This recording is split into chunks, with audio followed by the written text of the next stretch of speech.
All right, here we are on a cold middle of January day. Even though it's sunny out here, it's probably only about 30 degrees this morning.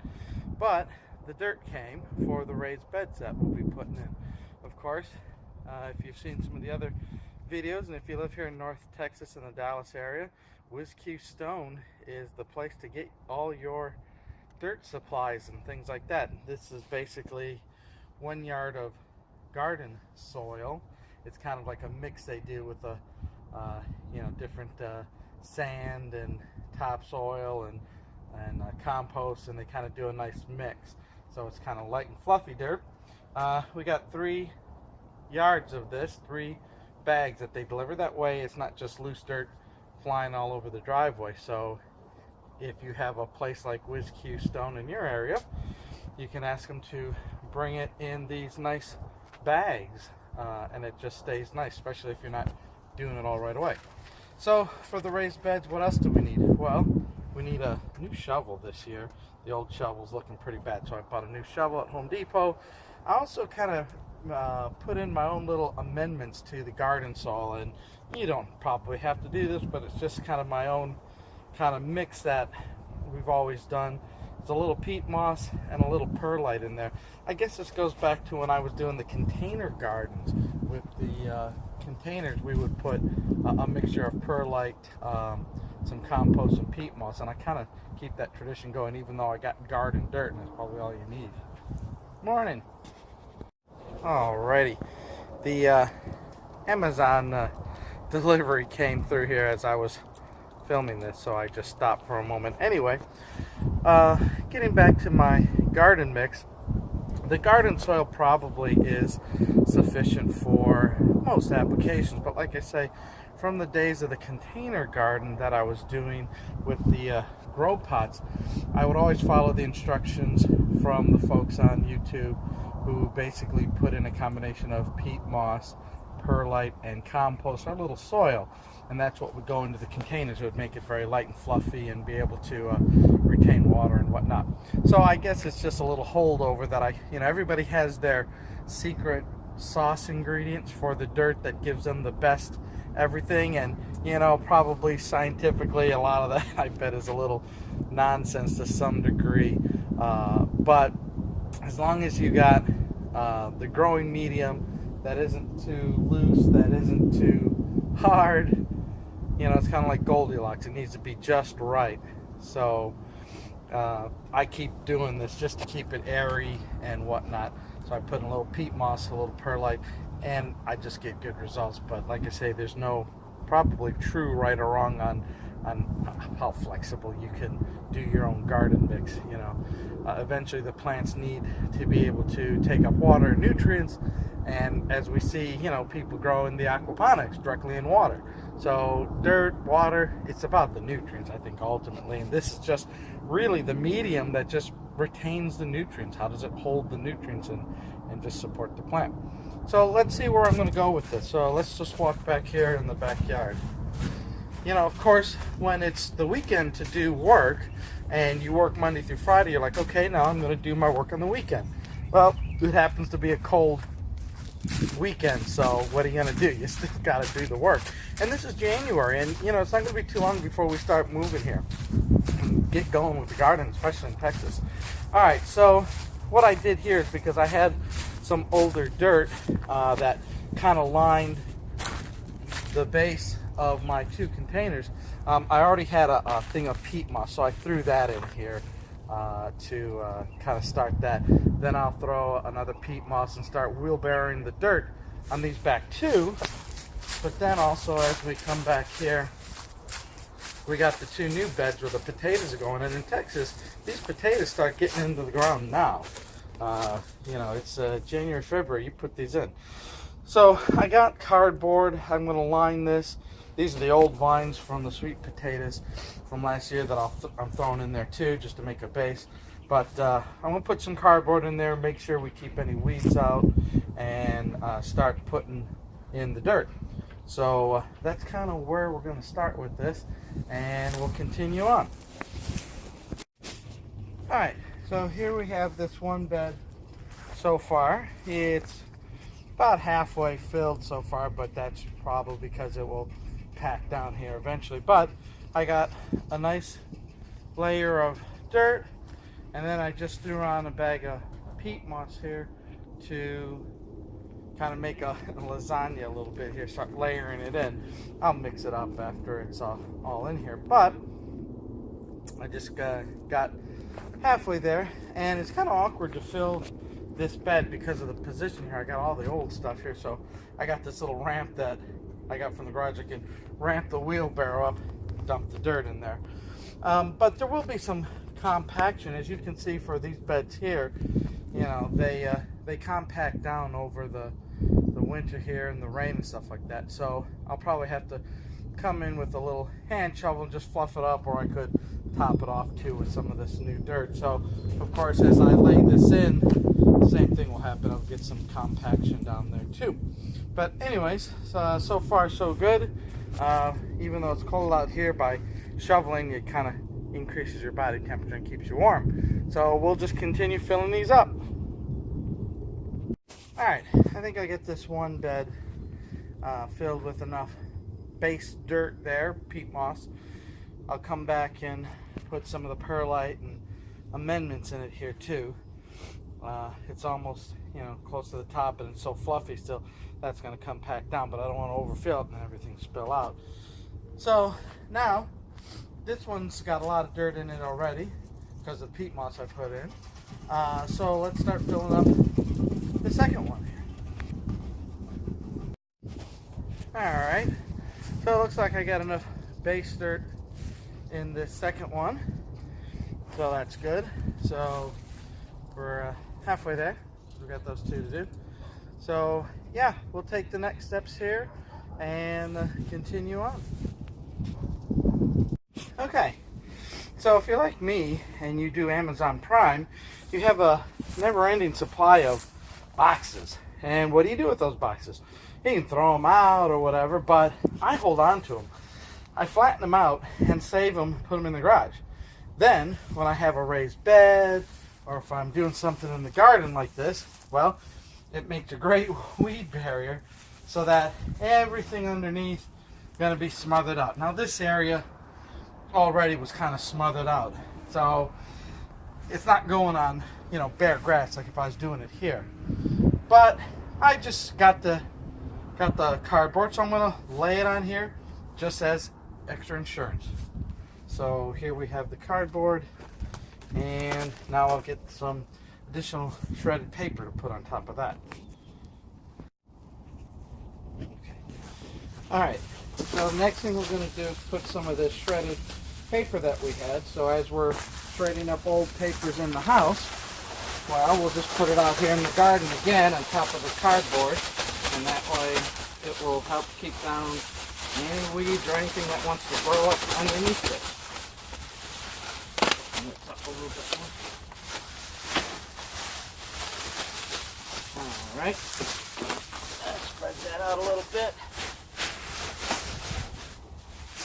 Now usually what you do is water this a little bit so that way the cardboard and the paper and all that starts to get wet and starts to break down and stuff like that. So we can do that here afterwards. Alright, there's one. We'll put paper in the other one. We'll start to tap this down. As soon as you water it a little bit and then start to put the dirt on it, then it's going to fall right down into place.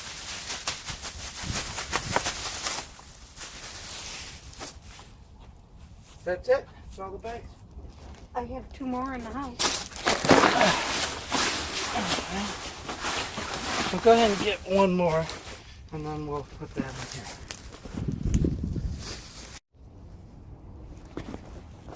And we'll put the rest of the shredded paper here.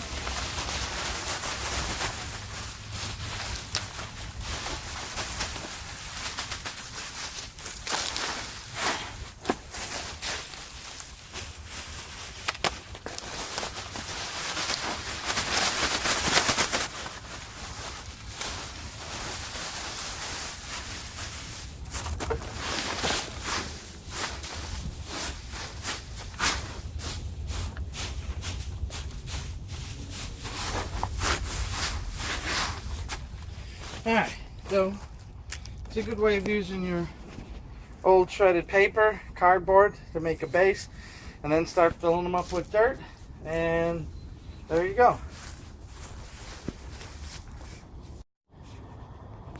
Alright, so this morning we've finished one of the bags of dirt. 1 yard is now gone, so working on the other two. So making progress. So we continue to fill the beds with dirt. Alright, so here's the base dirt in this third bed, and we got a lot of dirt, peat moss in there. We'll put the amendments in and mix it up here after everything's all put in, but that one's done. Now we'll look at this one and get the dirt there as well to continue the process. Okay, so we got the last bed here filled in. So next what we'll do is we'll go back to all 4 beds and we'll kind of start to put in the amendments and the additives to finish it up. Alright, so as we're continuing to fill the bins here, as you've been watching, I went ahead this morning too, and on the north side of the house where it was just the container bags and empty space, I gone ahead to go to Home Depot and get some more wood and put these 2 new bins together. So these bins here, since we're filling with dirt, I got a lot of dirt, I figured I'd go ahead and get these bins put in, or these raised beds. And so this one's full of dirt, and now here, this one I'm put, in addition to my normal cardboard, I'm putting in some leaves to give it some extra mulch and extra nutrition, and well, just to reuse the leaves instead of just throwing them out in the alley. So it looks now that I've created a bigger project this weekend, because we got 2 bins here, and as we go across to where I've been building the other ones, then it's 3-4 raised beds here, and then of course back here where we're putting in raised beds 5 and 6. So yeah, I'm just trying to get them all at the same point, which is basically with dirt and my peat moss, and then I'll go back and I will mix it all up a little bit so it gets it a nice blend. So yeah, we got bins this weekend, and even though it's probably about 40 degrees here, when you're outside digging dirt you don't really feel it. So yeah, work continues here. So what I have to do here is this one bin here is not really level. I gotta raise it up on this side, so I'm gonna put some brick or stone underneath that. But we will continue on the process, and then as you can see here, we are down to 1 bag left. So this one will definitely fill up that last bed, and I'll probably have some remaining left over for topping the other ones off and stuff like that. But I have a feeling before too long we'll be giving Wiz Q Stone a call again to get more dirt to do more projects. But okay, we'll continue filling bins and we'll check back with you here in a bit. Okay, so the next step that we're going to take is to mix up the dirt a little bit. So in the raised beds, of course, I have the peat moss and the garden soil, and what I want to do is kind of just mix that together, because it's right now too much of a separate layer. I want to mix it up. And how do I mix it up? Well, we've had this Mantis rototiller for a long time, and now that we're into gardening with the raised beds, this little tool here does a really good job. It's small and it's compact, and it kind of fits right in the bed there. So once I get that in there, I'm going to start to put in a little perlite too, just to fluff it up even more. So we're going to do that and get going here.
to aerate it out more, we'll put in a little bit of the perlite and then mix that in.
So that's one bed. I'll just rake this out now, but you kind of get the idea. Put in whatever you want in your bed. You can put the fertilizer in and mix it all up there too, but once it's mixed up and rototilled, then you don't really have to do that season over season. You can just lay stuff on top of it. You don't have to really do that. But I just wanted to get all that mixed up. So we'll have to do it with these other beds and then finish it up. Okay, so everything's mixed up there for this session. We got the beds with some perlite in here ready to go.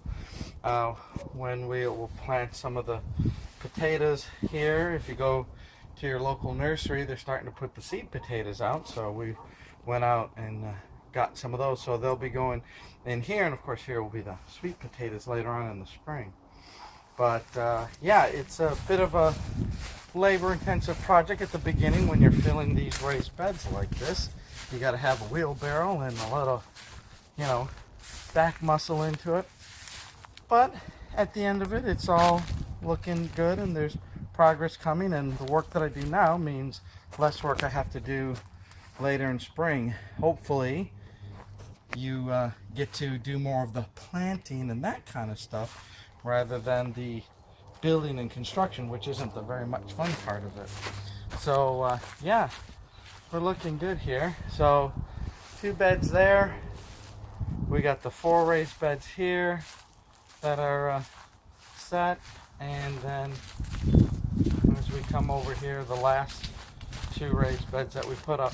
So I ran out of perlite, so I'll have to put in some perlite here too, and then I'll probably top them off, because as the dirt, remember, the dirt's going to settle and compact a little bit, so I still got a half a yard of dirt.